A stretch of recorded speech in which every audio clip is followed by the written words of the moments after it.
মুনিজন ঋষিজন কবিগণ লিখছেন, তব কথামৃতম তপ্ত জীবনং কবিভিরিতং কলমশাপহম। কবিভিরিতং কলমশাপহম শ্রবণং মঙ্গলং শ্রীমদাতং ভুবি ভুরি গৃণানন্তি যে ভুরিদা জনা। তো তোমার কথারূপ অমৃত সব থেকে পিপাসা দূরীকরণকারী, শুধু তাই নয় ত্রিতাপ জ্বালা দূরীকরণকারী, তাই নয় সমস্ত কিছু জন্ম জন্মান্তর রোধকারী। সব কিছু কিসে থেকে আসবে? আমাদের যদি ওই কুম্ভ থেকে যে স্নান অমৃত উঠেছিল সেই অমৃত থেকে যাবে? যাবে না। তাহলে কোথা থেকে যেতে পারে? হরি কথা অমৃত। আমরা যদি ঠিক মতো হরি কথা অমৃত আস্বাদন করি, আস্তে আস্তে দেখবেন আপনি কি জ্বালা ভোগ করছেন, কি তাপ ভোগ করছেন। তখন মনে হবে আরে আরো বেশি কিছু তাপ আছে, আমার কাছে আসুক, আমি আরো ভোগ করতে চাই কৃষ্ণ কথার মাধ্যমে। কিন্তু কৃষ্ণ কথামৃত যদি হৃদয়স্থ মানে ঠিক মতো যদি না পান করা হয়, তাহলে তাপটাকে তাপ বলেই মনে হবে, তাপটা তখন কিন্তু নিবারণ হতে চাইবে না। ঠিক মতো পান করতে হবে, পানকারী ব্যক্তির কাছে বিষয়টা। আমরা ঠিক মতো জপ করতে হবে, জপটা করলে জপ হলো ত্রিতাপ নাশ, সব কিছু নাশ, ক্লেশ সব দূর করে দেবে। ভগবান খুশি আনন্দ প্রদান করবে হৃদয়ে, সব সময়ের জন্য হৃদয়ে একটা আনন্দ বুদ্ধিবর্ধনং প্রতিপদং পূর্ণামৃত আস্বাদনং সর্বাত্ম সমর্পণং পরং বিজয়েতে শ্রীকৃষ্ণ সংকীর্তনম। মানে কৃষ্ণ সংকীর্তনের মাধ্যম দিয়ে সমস্ত কিছু তাপ নিবারণ। বসুন। হ্যাঁ, তা ঠিক এইরকম আমাদের বৈষ্ণব পূর্বসূরি পূর্ব মহাজন, এখানে একটা গুরু পরম্পরার সেট আলেখ্য আছে দেখবেন। ঠিক এরকম ভাবে কৃষ্ণের কাছ থেকে ঘুরে ঘুরে এখানে এসে একবারে প্রভুপাদের কাছে সমাপ্ত হয়েছে। এনারা হলেন বৈষ্ণব জগতের মণিমঞ্জুষা, এরা বৈষ্ণব জগতের আলোক দিশারি। এনারা যদি না থাকতেন তাহলে আমরা এসবগুলো কিছুই জানতে পারতাম না। গীতা ভাগবত পড়তাম, রামায়ণ মহাভারত পড়ি, কিন্তু জড়জাগতিকভাবে যারা এসব পড়াশোনা করে হয়তো তর্ক করবে, বিতর্ক করবে, কবির মতো লড়াই করবে, কিন্তু ভক্তি লাভ করতে পারবে না। কিন্তু এই গীতা ভাগবত কিভাবে পঠন পাঠন করতে হয়, কিভাবে ভগবানের পাদপদ্মে সমর্পণ করতে হয়, কিভাবে ভক্তি লাভ করতে হয়, এটা গুরু বৈষ্ণবদের কৃপা পেতে হবে। মহাজনদের কৃপার মাধ্যম দিয়ে, কথার মাধ্যম দিয়ে, উপদেশের মাধ্যম দিয়ে, আজ্ঞা অনুসারে এগুলো পালন করতে হবে। আর যদি না হয় তাহলে কি হবে? সাধারণত যেমন সবাই পড়ে সেরকম পড়বে, কিছু উপলব্ধি হয়তো করলো সামান্য, কিন্তু পরিবর্তনটা আসবে না, ভক্তি লাভটা করতে পারবে না। তো এইরকম পূর্বতন মহাপুরুষ, পূর্বতন মহাজনদের মধ্যে মহাপ্রভুর গুরুদেবের নাম কি ছিলেন? দীক্ষা গুরুর নাম শ্রীপাদ ঈশ্বরপুরী, আর সন্ন্যাস গুরুর নাম ছিলেন কেশব ভারতী। তা শ্রীপাদ ঈশ্বরপুরীর যিনি গুরুদেব ছিলেন তিনি হলেন মাধবেন্দ্রপুরী, মাধবপুরী। তাহলে মহাপ্রভুর সম্পর্কে মাধবপুরীর কি হচ্ছে? পরম গুরু। মানে গুরুদেবের গুরুদেবকে কি বলা হয়? পরম গুরু। তো এই মাধবেন্দ্রপুরী পাদ এই অক্ষয় তৃতীয়ার এই শুভ দিনে ভগবান আজকে যে শ্রীচন্দন 21 দিন ব্যাপী মাখেন, তিনি হলেন প্রথম দিশারি। তো তিনি কি করছেন না, বৃন্দাবনে গোপাল প্রতিষ্ঠা করেছিলেন। ভগবানের নাতি পৌনাতি বজ্র স্থাপিত গোপাল অনেক দিন ধরে, 1000-5 বছর ধরে গিরিগোবর্ধনের তলদেশে পাহাড়ের নিচে ছিলেন। তো সেটা মাধবেন্দ্রপুরী যখন বৃন্দাবন যান, সেই সময় তিনি কি ছিলেন? অযাচক বৃত্তি, কারো কাছে কিছু চেয়ে খাবেন না, তাদেরকে কি বলা হয়? অযাচক। মানে যেচে খাবে না, আমার খিদে পেয়েছে দাও না। উনি একটা সংকল্প করেছিলেন যে আমি ভগবানকে এমন ভালোবাসবো, ভগবানের ভজন এমনভাবে করব, আমি কোনোদিন কারো কাছে কিছু চেয়ে খাবো না। তাতে প্রাণ থাকবে থাকবে, না থাকবে না থাকবে। সেটা কার উপর নির্ভর করছে? কৃষ্ণের উপর, পরমেশ্বর ভগবানের উপরে। তো এগুলোকে কি বলা হয়? আত্মনিবেদন। আমাদের কিছুক্ষণ আগে প্রভু গাইছিলেন না, আত্মনিবেদন তুয়া পদে করি হইনু পরম সুখী, দুঃখ দূরে গেল চিন্তা না রহিল হইনু পরম সুখী। তাহলে আমাদের দুঃখ এবং চিন্তা কখন দূরীকরণ করতে পারে? যখন আত্মনিবেদন করব তার শ্রীপাদ পদ্মে। কিন্তু আত্মনিবেদন না করে যদি আমি আমার কিছু ভেবে থাকি, ও আমার এই জমি, আমার এই জায়গা, আমার সমস্ত কিছু ঐশ্বর্য সম্পত্তি, আর ভগবানকে ভালোবাসবো, তাহলে ভগবান এই জায়গাটাকে উপলব্ধি তিনি করতে দেবেন না। কারণ ভগবানেরও একটা নিজস্ব ভাব বা ভালোবাসা আছে, যেই ভক্তকে আমি বেশি লাইক করি, পছন্দ করি। কোন জায়গাটার ভক্তটাকে? যখন তিনি আত্মসমর্পণ করবেন, হে কৃষ্ণ তুমি ছাড়া আমার জীবনে আর কেউ নেই। হ্যাঁ, এটা মহাপ্রভু খুব গাইতেন, খুব বলতেন। এই ভাবটাই মহাপ্রভু আমাদের শিখিয়েছেন, হে কৃষ্ণ তুমি ছাড়া আমাদের আর কেউ নেই। আছে কৃষ্ণ ছাড়া কেউ আছে? কেন আপনাদের স্ত্রী, পুত্র, বিষয়, বৈভব, নাতি এরা কেউ নেই? বাবারে, এখনই যদি কোনো কিছু হয়, এখন আমার কাছে ঘান নাচছে, আবার যখনই কিছু হয়ে যাবে এখান থেকে উঠে ঠোঁটে হাসপাতাল ছুটবে। এটা আত্মনিবেদন হলো না। তার আত্মনিবেদন কখন হতে পারবে? যখন সম্পূর্ণ কৃষ্ণের শ্রীপাদ পদ্মে এই মনটাকে সমর্পিত করে দিতে পারবো। তখন ও কি হয়েছে, ওর জন্য তো ভগবান আছে, আমি কি করব, আমি কিছু করব না, এরকম একটা ভাব আসবে। এইরকমই আমাদের একজন মহাজন এই পরম্পরা ধারায় আছেন। তিনি হলেন কি বিশ্বনাথ চক্রবর্তী ঠাকুর। মুর্শিদাবাদের দেবগ্রামে ওনার জন্ম হয়েছিলেন। তা উনি খুব গরিব ব্রাহ্মণ ছিলেন, প্রচণ্ড গরিব ব্রাহ্মণ, কিন্তু সাত্বিক, নিষ্ঠাবান। যাকে ব্রাহ্মণ বলে সেই ব্রাহ্মণই ছিলেন। তাহলে গরিব হবে তো না ঐশ্বর্যবান হবে? গরিব হবে। কারণ ভগবানকে ভালোবেসে আমি এই জায়গাটায় এসেছি। আমি স্ত্রী, পুত্র, বিষয়, পরিবার পোষণ করার জন্য পুজো অর্চনা করে আমি জীবন কাটাইনি। আমি ভগবানকে ভালোবেসে সমস্ত কিছু পরিত্যাগ করেছি। তো তখন তিনি কি করলেন? বিবাহ হয়েছিল, একটা সন্তান হয়েছে, কিন্তু একটা অতি দুঃখের জন্য দিদির বিয়ে হতে পারেনি। তাহলে সেই অবিবাহিতা দিদি ঘরে থাকতো। তো হঠাৎ করে উনি ভাগবত পড়ছেন, ভাগবত পড়েন, সেগুলো আস্বাদন করছেন। এই খড়ের চাল, এরকম খড়ের চাল আছে, আর বাচ্চা প্রসব হয়েছে, তখন মাথায় হাত পড়ে গেছে। আরে আমরা তিনজন ছিলাম, অবিবাহিতা দিদি, আমরা স্বামী স্ত্রী, আমার একটা সন্তান হলো, চারজন, আমার তো রুচি রোজগার নেই। তাহলে সন্তানের বার কে দায়িত্ব নেবে? এ তো আরো বেশি দায়িত্ব পড়ে গেল আমার মাথার ওপর। তো যাই হোক, আরে ভগবানের সেই শ্লোক, আত্মনিবেদন তুয়া পদে করি হইনু পরম সুখী। তাহলে জীব দিয়েছেন যিনি, আহার যোগাবেন তিনি। কিন্তু আমরা তাহলে রোজগার করি কেন? আমরা এত কিছু সব পড়াশোনা করে বিভিন্ন রকম এইসব করি কেন? এগুলো আমাদের কর্মে আছে, ওইভাবেই আমাদের পরিবার পোষণ করতে হবে। আরে ওইটাকে ছেড়ে যদি লালাবাবু, জগৎ শেঠ, এরকম অনেক বিধগত জন ছিলেন, তারা তো সোনার থালায় ভোজন করতেন, সোনার খাটে শুতেন। তারপরে তেনারা কি করলেন? যখন এই আত্মনিবেদন ভাব, আত্মসমর্পিত ভাব আসলেন, তখন তিনি সব ছেড়ে চলে গেলেন, নিঃস্ব হয়ে, অসহায়। কিন্তু আমরা এগুলো বাহানা দিই, অজুহাত দেখায়, মানে আমাদের ভোগেচ্ছা আছে তার জন্যই। কিন্তু যখন কৃষ্ণ ভক্তি করতে করতে আমাদের যখন এই অবস্থাটা ভগবানের কাছে চলে আসবে, কিভাবে আসবে? ভগবান কখন দেবেন? যদি আত্মনিবেদন করি তখন দেবেন, তাছাড়া ওই ভাবটা আসতেই পারবে না। তখন সবসময় দু নৌকায় পা থাকবে, এক নৌকায় পা রাখতেই পারা যাবে না, কারণ সে মন মানসিকতাটা আসতেই চাইবে না। কিন্তু এইসব মহাজনরা দেখাচ্ছেন, যতক্ষণ না এই জায়গাটা আসছে, কৃষ্ণ পরমেশ্বর ভগবান এত আনন্দদায়ক, সুখদায়ক, ওই ফিল্ড উপলব্ধিটা হৃদয়ে আসতে পারবে না। তো সেই বিশ্বনাথ চক্রবর্তী পাদ একটা টিকটিকি ওখানে চলাফেরা করছিল, দিয়ে ঘর থেকে যেমনি পড়েছে, একটা বাচ্চা অবস্থায় পড়েছে। বলছে এরও তো বাচ্চা হয়েছে, তাহলে এর মাও তো নেই, তাহলে এর ভরণ পোষণ করবে কে? তখন মনে পড়ে যাচ্ছেন, জীব দিয়েছেন যিনি, আহার যোগাবেন তিনি। কিন্তু আমরা ভাবছি আমি, তাই না? তো তখন সঙ্গে সঙ্গে দেখলেন কি, ওই বাচ্চা হয়েছে, ওনারও টিকটিকিটারও বাচ্চা হয়ে পড়েছে, আর সঙ্গে সঙ্গে ওই সদ্যজাত টিকটিকিটাও একটা কোথা থেকে মাছি এসে মুখের কাছে পড়ে গেল। দিয়ে সে মাছিটা খেয়ে আস্তে আস্তে ও আপনি একটু সবল হচ্ছে, শক্তিমান হচ্ছে। আরে ভগবান এর জন্য খাবার তৈরি করে পাঠিয়ে দিয়েছেন, তো তাহলে আমি আমার সন্তানের জন্য আবার চিন্তা করে কেন রোজগার করতে যাব? আমি এক্ষুনি বাড়ি ছেড়ে বৃন্দাবনের দিকে পালাম।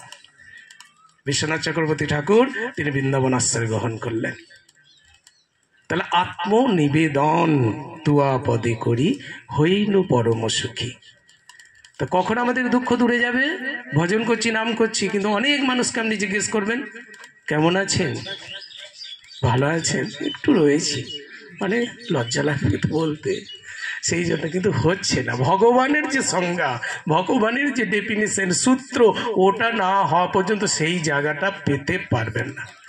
তাই মাধবেন্দ্র পুরীপাদের একটা সন্তান ছিল, স্ত্রী ছিল, কিন্তু কৃষ্ণকে আমি ভালোবাসতে চাই, কৃষ্ণের যে ওই সুখ, ওই পরমানন্দ সুখটাকে আমি হৃদয়ে ফিল করতে চাই।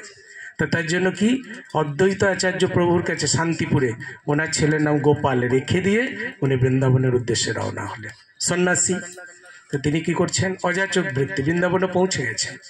তো সেই সময় একটা বটবৃক্ষের তলায় বসে ভগবানের দিব্য নাম জপ করছে, হরে কৃষ্ণ কৃষ্ণ কৃষ্ণ হরে হরে, হরে রাম রাম রাম হরে হরে।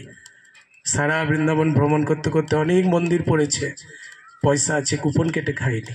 আমাদের হলে কি করবে, খিদে পেয়ে গেছে, কুপন কাটতে হবে, তারপর আবার, কিন্তু ক্লান্ত হয়ে যাচ্ছেন সন্ন্যাসী। অনেক মন্দিরে প্রসাদ হয়ে যাচ্ছে, সবাই পাচ্ছেন, উনি পাচ্ছেন না। আমি চেয়ে খাবো না, যে আমি সংকল্প নিয়েছি, কেউ যদি যেচে দেয়, আমাকে যদি বোঝেন উনি খেতে পাননি বা খায়নি, আমার মুখ দেখে, অম্লান বদন দেখে যদি ভাবে তখন দেয়, তা খাবো। আর যদি না হয়, একদিন, দুদিন, 3 দিন, 4 দিন কেটে যাবে, তাহলেও যদি কেউ না দেয়, মৃত্যুর সাথে সংগ্রাম লড়াই করব, তথাপি আমি চেয়ে খাবো না। তো এর জন্য এর দায়িত্ব কে নেবে, এর দায়ভার কে নেবে? কৃষ্ণ। কেন? তোমার চরণেই তো আমি নিজেকে সঁপে দিয়েছি, তো দায়িত্বটা তোমাকেই নিতে হবে। এর অনেক উজ্জ্বল দৃষ্টান্ত চৈতন্য চরিতামৃত ভাগবতে এত সুন্দর বর্ণনা আছে যে অনিবার্যনীয় একটা আনন্দ, বিশাল বিশাল। তো বটবৃক্ষের তলায় বসে জপ করছেন। সন্ধ্যাবেলায় কিছু ব্রজ গোপীরা কাকে কলসি নিয়ে যমুনার জল আনতে যাচ্ছেন। আর জল আনতে গিয়ে আর ভগবান ঠিক ওই গোপ বালিকার বালকের বেশ ধরে তাদের সাথে গিয়ে একটা ভাণ্ডের দুধ নিয়ে তার কাছে দিল। গোসাই, এটা আপনার জন্য। কে তুমি? বলছে, আমি এখানকারই বৃন্দাবনের একজন, কোনো ব্রজগোপিকার সংসারের একজন বালক বা ছেলে। বলছে, ও, একটু বসো তুমি, আমি একটু জপ করি, তুমি বসো আমার সামনে। বলছে, না না, আমাকে এই ভাণ্ডটা নিয়ে আবার যেতে হবে, আপনি জবটা কমপ্লিট করুন, দিয়ে দুগ্ধটা পান করবেন, পান করে আবার ভাণ্ডটা ধুয়ে রেখে দেবেন, আমি এসে নিয়ে যাব। মাধবেন্দ্র পুরী জব করছেন, কিন্তু ছেলেটার এত সুন্দর কথা। বলছে, অনেক ছেলেই তো জীবনে দেখলাম, কিন্তু এত সুন্দর মধুর স্বরটা তো আমি কারো দেখতে পাইনি। খুব ভালো লাগলো ছেলেটাকে। আমি জানি তো এটা কৃষ্ণের রাজ্য, কৃষ্ণের গ্রাম, কৃষ্ণের জন্মভূমি, এখানে কৃষ্ণের মতন ছেলেগুলোই বেশি আসে। তা দেখতেও তো খুব সুন্দর, আমি তো এরকম ছেলেও কোনোদিন দেখিনি।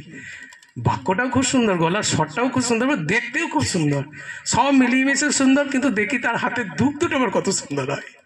হ্যাঁ, তো যখন দুগ্ধটা পান করছে, আমি ভেবেছিলাম এইটাই, যে এত কিছু যখন সব সুন্দর হয়, তাহলে আশা করি দুধটাও সুন্দর হবে। তো যখন দুধটা পান করছে, এ তো ইন্দ্রচন্দ্র ফেল হয়ে যাবে, এ তো অমৃত নয়, সুধা নয়, এ তো সমুদ্র মন্ত্রের সুধা নয়, এর থেকে আরো সুধামৃত।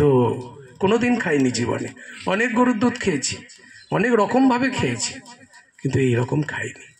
শুনেছি বৃন্দাবনে নাকি এরকম দুধই পাওয়া যায়, এরকম ভাবছেন, এসব করছেন। কিন্তু ছেলেটা কেন আসলো না? কেন? ও যে বললো যে আমি কিছুক্ষণ পরই এই তুমি দুগ্ধ ভাণ্ডটা ধুয়ে রাখবে, আমি এসে নিয়ে যাব। তো কই আসছে না তো, আসছে না তো।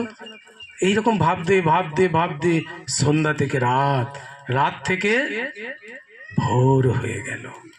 আমি তো অপেক্ষা করে বসেই রয়েছি, ছেলেটা আসলো না কেন। এসে ভোর রাত্রে একটুখানি তন্দ্রাচ্ছন্ন, মানে নিদ্রাচ্ছন্ন নয়, নাক ডাকিয়ে ঘুম নয়, কোনো রকম চোখের একটু আলিশ লেগেছে, আর ওরই মধ্যে সেই ছেলেটা এসে চোখের সামনে দাঁড়িয়েছে। গোসাই, কই তুমি ওই দুগ্ধ ভাণ্ডটা ধুয়ে রেখেছো? বলছে, হ্যাঁ। আচ্ছা, এখানে নয়, ওটা ওখানেই থাক, কিন্তু আমি কোথায় থাকি জানো? আমি তোমাকে মিথ্যা কথা বলেছি, আমি থাকি এই দেখো এইখানে গিরি গোবর্ধনের তলদেশে, অনেক দিন ধরে আছি। রোদ বৃষ্টি দাবাগ্নিতে জল ঝড়ে আমি প্রচন্ড কষ্ট পাই, কিন্তু তোমার জন্য আমি এতদিন ধরে পথ চেয়ে বসে আছি। কবে আসবে তুমি বৃন্দাবনে, তবে আমাকে উদ্ধার করতে পারবে। কিন্তু অনেক ভক্ত এসেছে, আমি কারোর দ্বারা আমি প্রকাশিত হই নাই। কেন তোমার মতন এত আত্মনিবেদন আত্মসমর্পণকারী ভক্ত খুঁজে পাইনি।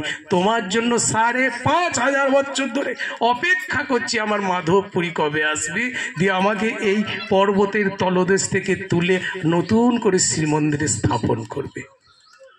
এসো, আমি তোমাকে হাতটা ধরে নিয়ে যাচ্ছি, দেখিয়ে দিচ্ছি। এসো, কৃষ্ণ স্বয়ং হাত ধরে স্বপ্নের মাধ্যম দিয়ে সেই পথটা নির্দেশ করে দেখালেন। এই যে এখানে আমি আছি, লতা গুল্ম বড় বড় বৃক্ষ হয়ে এই দ্বার পথটাকে আচ্ছাদন করে রেখেছে। তো এইটাকে তুমি মোচন করো, উদ্ঘাটন করো, যে আমাকে বের করো, যে ব্রজের সমস্ত ব্রজগোপীদেরকে ডাকো, ডেকে নতুন করে শ্রীমন্দির স্থাপন করো। নিদ্রাভঙ্গ। এরকম যদি ঘটনাটা কারো জীবনে ঘটে কি হবে? কৃষ্ণ এসেছিল, দুধ দিয়ে গেছে, আশা করে সারা রাত্রি বসে শেষ রাত্রিতে একটু তন্দ্রাচ্ছন্ন অবস্থায় ভগবানকে এইভাবে দর্শন করছে। কিন্তু আমরা কত কি বলে থাকি, তাই না? মাধবেন্দ্র পুরীপাদ এরকম স্বপ্নে ২বার দর্শন করেছিলেন ভগবানকে। আর এই মাধবেন্দ্র পুরীর কথাটা যখন নিত্যানন্দ প্রভুর মুখ থেকে মহাপ্রভু শুনছেন, রেমন গ্রামে শুনছিলেন, রেমুনাই, উড়িষ্যায়। হ্যাঁ, তো তখন শুনতে শুনতে উনি ভাবছেন, আমার জীবনে কৃষ্ণ একবারও স্বপ্নে আসলেন না। আর আমরা সাধারণত কত কি বলি না, কৃষ্ণ এসেছিলেন, আমি সাক্ষাৎ দেখেছি। কিন্তু মহাপ্রভু কি বলছেন, আমার পরম গুরু ২বার দর্শন করেছেন, কিন্তু আমি কি এমন ভজন সাধন করছি যে কৃষ্ণকে আমি স্বপ্নেও একদিন দর্শন করতে পারিনি। আর আমরা এমনি সাধারণত বলি কৃষ্ণকে কতবার দর্শন করেছি। মানে এটা ভক্তির পরাকাষ্ঠা, ভক্তির মাত্রা।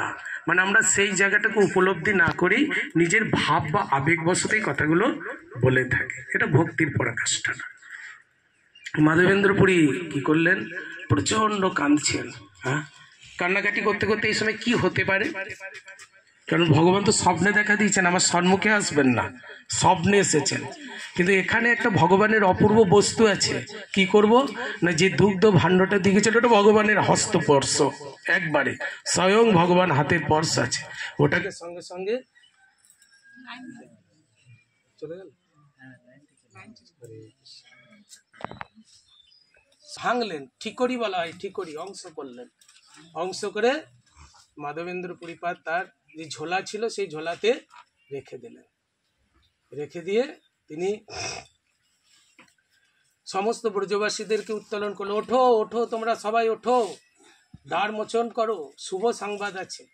এবার ব্রজবাসীদের প্রিয় কে? কৃষ্ণ। আরে কৃষ্ণের কথা বললেই ওনারা একবারে কি হয়ে যাবেন, অজ্ঞান হয়ে যাবে। তাড়াতাড়ি করে সবাই উঠে দ্বার মোচন করে বলো, চলো চলো আমার সাথে চলো, তোমাদেরকে একটা জায়গায় নিয়ে যাব, তোমাদের ব্রজের স্থাপিত কৃষ্ণ তিনি আছেন। তা সেখানে নিয়ে গিয়ে কৃষ্ণকে বের করে এই ৫,০০০ বছরের সমস্ত কিছু কি করলেন, অঙ্গরাগ হলো। যে অঙ্গমলা, যেসব নোংরা ছিল সব বৃন্দাবনের যত ব্রজবাসী ছিল তাদের সব নিয়ে গিয়ে ধুয়ে পরিষ্কার করে কৃষ্ণকে স্থাপন করলেন। স্থাপন করার পর তিনি সেবার ব্যবস্থা করলেন। সেই প্রথম অন্নকূট কার্তিক মাসে, যেটা আমাদের হয় কালী পুজোর পর দিন।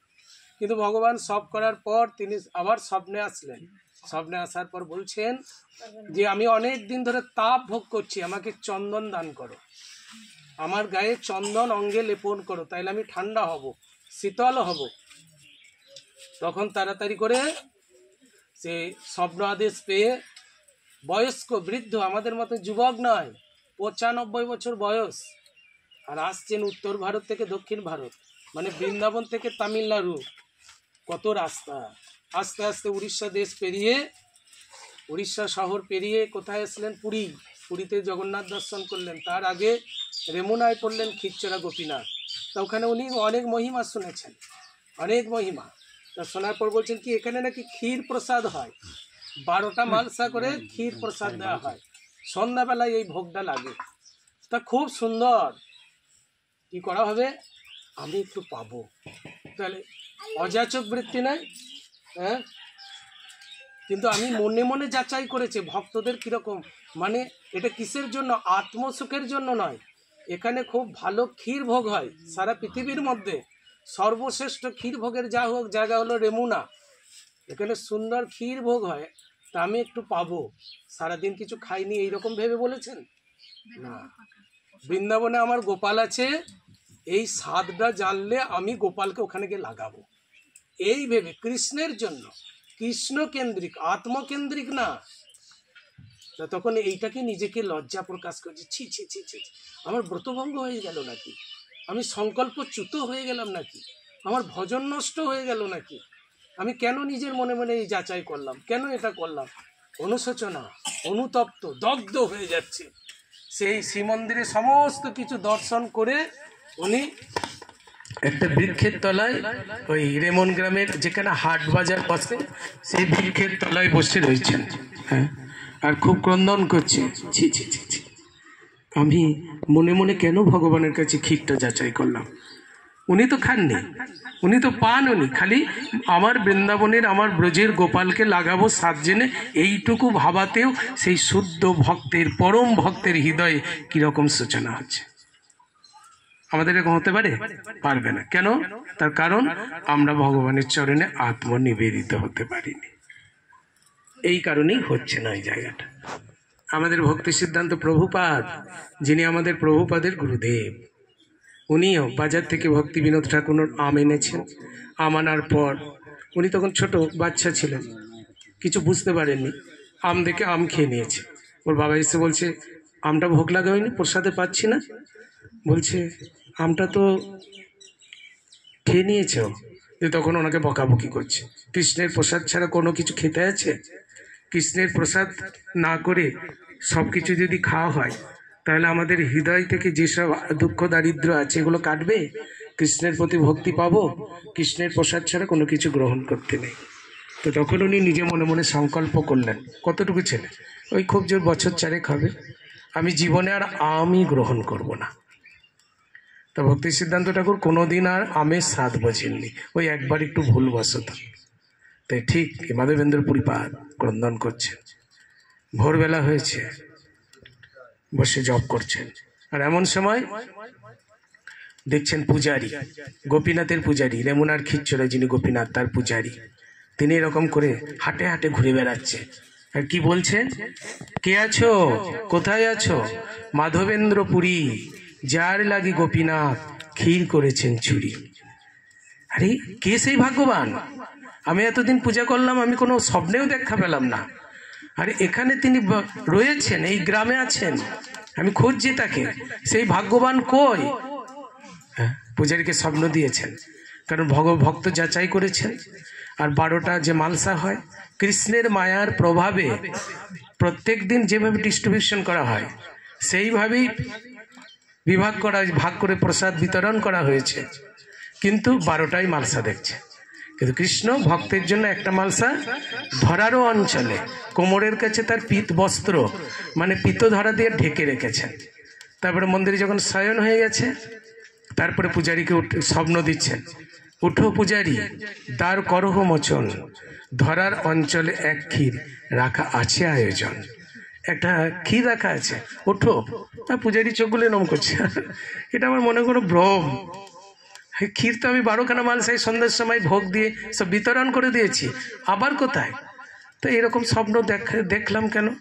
ওটা এরকম হয়, ভগবানের কথা যারা বেশি ভাবে কৃষ্ণকে তারা স্বপ্নেও দেখতে পায়, এটা ভগবান কৃপা করে দেন আর কি। পাশ ফিরে একটু শোই, আরে পাশ ফিরে শোয়ার পরে দেখছে সেই স্বপ্ন, ওঠো দ্বার করহ মোচন, আমি ধরার অঞ্চলে একটা ক্ষীর ভার রেখেছি, আমার ভক্ত অভুক্ত উপবাসী আছে, তাকে ক্ষীর ভাণ্ডটা দিয়ে এসো।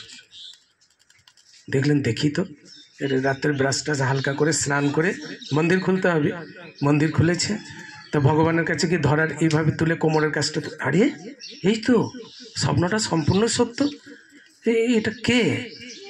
তাড়াতাড়ি করে সেই ক্ষীর ভাণ্ডটাকে মাথায় করে নিয়ে মহাপ্রসাদ ঘুরে ঘুরে বেড়াচ্ছেন রাত্রি 12টার সময়। আর চেঁচি চেঁচি রাত্রে যেমন লেটেলটা পাহারা দেয় চেঁচায় না, সেরকম ভাবে বলছেন, কে আছো, কোথায় আছো? মাধবেন্দ্র পুরী, যার লাগি গোপীনাথ স্বয়ং ক্ষীর করেছেন চুরি। তো তুমি এসো, কে সেই মহাভাগ্যবান, কে সেই মহাভাগ্যবান, এসো। তো খোঁজ করতে করতে মাধবেন্দ্র পুরী নাম করাতেই, মাধবেন্দ্র পুরী তো বটবৃক্ষের তলায় বসে বসে জপ করছেন। বলছে, আরে আপনিই না? বলছে, হ্যাঁ। বলছে, আপনার জন্য স্বয়ং ভগবান ক্ষীর চুরি করে রেখেছে। উনি তখন সম্পূর্ণ কিরকম অবস্থা হতে পারে সেই মুহূর্তটা? হ্যাঁ, মানে প্রেমে একবারে অচৈতন্য। সেই ক্ষীর ভাণ্ড প্রসাদ পেলেন, আর পাওয়ার পর বললেন আপনি এখানেই তো থাকছেন? বলছে হ্যাঁ। বুঝতে পারলেন পূজারি কি বলতে চাইছেন, তার সঙ্গে সঙ্গে কি করলেন, সেই ক্ষীর প্রসাদ পেয়ে কিছুটা ক্ষীর বা সেই ক্ষীর ভাণ্ডটিকে নিয়ে তিনি চলে গেলেন। বলছে না, এখানে আমার থাকা যাবে না, এখানে থাকলেই বড় বড় রাজারা আসবে, বড় বড় ডোনেশন পার্টিগুলো আসবে, কারণ এরকম তো সাধারণত শোনা যায় না। স্বয়ং কৃষ্ণ ক্ষীর চুরি করে রেখেছে, সেই ব্যক্তিকে একবার কি একটু টাচ করে আসবো? আমাকে নিয়ে সবাই ব্যবসা করবে, আমার চরণ ছবি, জল খাবে, অনেক কিছু করবে। এসব শুদ্ধ ভক্তদের কথা, তাই না? সঙ্গে সঙ্গে রাত্রি না পোহাতে পোহাতে সেই গ্রাম ত্যাগ করে চলে গেলেন। আর সেই ত্যাগ করে চলে যাওয়ার পর ওনারা সকালে আর কিছু দেখতে পেলেন না। এবং উদ্দেশ্যটা কি ছিল? বৃন্দাবনের কৃষ্ণ ওনাকে কি আদেশ করেছেন? চন্দন, চন্দন আনতে পাঠিয়েছেন। তা সেই চন্দন লেপন করতে হবে। পুরীতে জগন্নাথ দর্শন করার পর উনি চলে আসলেন তামিলনাড়ু। চন্দন দস্যু বীরাপ্পনের জায়গা, হ্যাঁ শুনেছেন? অবশ্যই শুনবেন। সেই চন্দন বন এখন আছে, সেই জায়গা থেকে চন্দন এনেছেন। কত মন? 1 মন। 1 মন মানে কত? 40 কিলো। বয়স কত? 95। এসি গাড়ি ছিল? স্করপিও, টাটা সুমো এসব এসি কিছু ছিল নাকি? হেঁটে হেঁটে রোদ জল ঝড় বৃষ্টিকে কেন্দ্র করে কৃষ্ণের অঙ্গে ওই চন্দনকে লেপন করবে বলে ওই কুজো অবস্থাতেও মাধবেন্দ্রপুরী নিয়ে আসছেন চন্দন। তো ভগবান ভকত বৎসল, ভগবান সবকিছু কি করেন? ভক্তকে রক্ষা করেন। কষ্ট দেন? কিছুতেই কষ্ট দেবেন না। তা তিনি যখন পুরী হয়ে আবার রেমন গ্রাম দিয়ে পেরিয়ে যেতে হবে, সেই রেমনা গ্রামে অবস্থান করলেন। দেখি এখানে একটু বিশ্রাম করি, আমার খুব ইচ্ছা এখানে কত সুন্দরভাবে ভগবানকে সাজানো হয়, শৃঙ্গার করা হয়, আমি একটু করবো এইরকম, কিন্তু আমি তো স্পর্শ করতে পারবো না, সে অধিকার হয়তো আমার হয়নি এই রকম। তা তাড়াতাড়ি করে কি করছেন, সেই রাত্রি অবস্থান করে ভগবান স্বপ্নাদেশ করলেন, তুমি এখানেই থাকবে, আর বৃন্দাবন যেতে হবে না, এখানেই তুমি থাকবে। 40 কেজি 1 মন এইভাবে নিয়ে যেতে যেতে অসুবিধা হচ্ছে। তাহলে ভক্তের ভগবান। তাহলে আমি তোমাকে কথা দিয়ে এসেছি, বৃন্দাবনের গোপালকে আমি তাপ নিবারণ করব চন্দন লাগিয়ে লাগিয়ে। তা কিভাবে হবে না, আমার শরীরে চন্দন লাগালে সারা পৃথিবীতে যত গোপীনাথ আছে সবার শরীরগুলো ঠান্ডা হয়ে যাবে, এইখানেই তুমি চন্দনটা লেপন করো। তো তখন সেই খিচড়া গোপীনাথের অঙ্গে চন্দন লেপন করে, আর মাধবেন্দ্রপুরী ওখানেই থেকে যান। তা এই জন্য এই শুভ অক্ষয় তৃতীয়াতেই আজ থেকেই চন্দনদানের সূচনা হয়। আজ ধরে এমন গ্রামে বিশাল উৎসব 21 দিন ব্যাপী। সেই অনুসারে পৃথিবীর বুকে যেখানেই যত ইস্কন সোসাইটির যত মন্দির আছে সেগুলো থেকে চন্দন দান করা হয়, লেপন করা হয়। এটা একটা এখানে চন্দন দানের মাহাত্ম্য। আজ থেকে ভগবানের জলকেলি, যেটাকে বলা হয় জলকেলি বিহার, প্রত্যেক দিন বৈকাল 4টের সময় ভগবানকে নৌকার মধ্যে পুষ্প দ্বারা সুসজ্জিত করে ভগবানকে বিহার করানো হয়। জলকেলি কিসের জন্য? অত্যাধিক গরমের জন্য, শীতল করার জন্য। চন্দনটা কিসের জন্য? শীতল করার জন্য। তা আজকে অনেক কিছু বিশেষ মহিমাও আছে, অনেক কিছুর মহিমা। আজকে সারা বছরের মধ্যে শ্রেষ্ঠ দিনই বলা চলে। আমরা সাধারণত অক্ষয় তৃতীয়া বলে হয়, হ্যাঁ। এমনি তো প্রতিপদ দ্বিতীয়া তৃতীয়ার কথা জানি না, ভাইফোঁটা হলে দ্বিতীয়াকে চিনি, তৃতীয়া হলে অক্ষয় তৃতীয়াকে চিনি, আর দুর্গা পুজো ষষ্ঠী সপ্তমী অষ্টমী হলে তখন চিনি। এরকম তো সত্যি সত্যি প্রতি মাসেই হয়, কিন্তু ততদিন চিনি না। তা আজকের অক্ষয় মানে এই তৃতীয়া বিশাল মহিমা সম্পন্ন। আজকের দিনে সত্যযুগ শেষ করে ত্রেতা যুগে শুরু হয় এবং খুব সুন্দর সম্পন্ন। আজকের দিনে হলো সম্পূর্ণ একরকমভাবে বলা যায় ভগবানকে ভজন সাধন করার দিন। অনেক মহিমা আছে। আজকের দিনে দ্রৌপদীর বস্ত্রহরণে ভগবান সব বস্ত্র ডোনেশন করেছিলেন, দান করেছিলেন। আজকের দিন সুদামা কৃষ্ণ প্রাপ্তি হয়েছিলেন, যে সুদামার অতি কষ্ট, আজকে দ্বারকাপুরীতে গিয়ে কৃষ্ণের সাথে মিলিত হয়েছিলেন। এবং আমরা যে ধান থেকে ভাত খাচ্ছি, এই ধান সৃষ্টি হওয়ার পূর্বে প্রথমে জব সৃষ্টি হয়, যার জন্য আজকে সব জব দান করতে হয়। তখন ধান হয়নি। শোনা যায় নারায়ণের স্ত্রী লক্ষ্মী দেবীর অঙ্গের ময়লা থেকে ধান সৃষ্টি হয়। তা ভগবানের অঙ্গের ময়লা থেকে জব সৃষ্টি, আগে জব তারপরে ধান। হ্যাঁ, তার জন্য এরকম ভাবে পরশুরামের আবির্ভাব তিথি। তারপরে কি সব থেকে বড় দৃষ্টান্ত, আমরা যে গঙ্গায় স্নান করছি, আজকে মা গঙ্গা প্রথম অর্থধামে আগমন করেন, যার জন্য গঙ্গার আবির্ভাব তিথি। হ্যাঁ, অনেক কিছু আজকের দিনে একটা বিশেষত্ব রয়েছে। তাই তার জন্য সব ভক্তরা অক্ষয়, মানে যা কোনো দিন ক্ষয় হবে না, দান ধ্যান সমস্ত কিছু কি হয়ে থাকবে, অন্য দিনে দিলে হয়তো কিছু পরিমাণে পুণ্য লাভ হয়, কিন্তু আজকের দিনে দিলে সেটা অনেক পুণ্য লাভ হবে এবং অক্ষয় হয়ে থাকবে। আর সেই স্বীকৃতি, সেই পুণ্য আমরা পরে পরে লাভ করতে পারব। তো ভগবান এইরকম বিশেষ বিশেষ কিছু তিথির আবির্ভাব ঘটান, কাদের জন্য? আমাদের জন্য, জড়জাগতিক মানুষরা যাতে করে এই তিথির সুফলটা লাভ করে তাদের সংসার জীবনের জন্য সুন্দরভাবে থাকতে পারে। এরকম অনেক কিছু মহিমাপূর্ণ আজকের দিনে রয়েছে। তো যাই হোক, আমরা চন্দন যাত্রা সম্পর্কে, শ্রীপাদ মাধবেন্দ্র পুরীর সম্পর্কে কিছু ইতিবৃত্ত কথা জানতে পারলাম। তা কিভাবে চন্দন যাত্রা হলো বোঝা গেল, চন্দন উৎসব। তো যারা